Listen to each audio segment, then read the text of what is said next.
আমার শয্যা যে রাতে প্রখর হয়েছিল সে রাতে নিংড়ে নিয়েছিল, সেটা আমার কাপুরুষতার মুখোশ। আর প্রভাতে নিয়ে গেল আমার জীর্ণতা।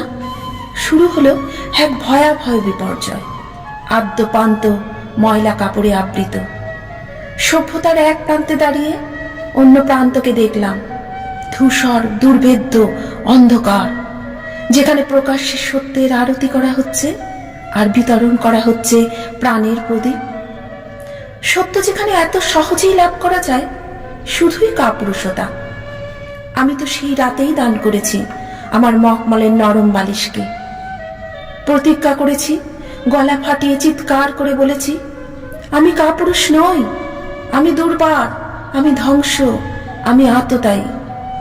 যেখানে সহজেই বিলাসবহুল জীবন যাপন করা যায়, যেখানে ভোগ করা যায় নরম দেহ, চরিতার্থ করা হয় নির্মম কামনা আর হিংস্রতা, কঠিন নলের আঘাতে উপার্জন হয় প্রচুর বেনামি অর্থ, আর অর্থের বিনিময়ে হয় পরকীয়া।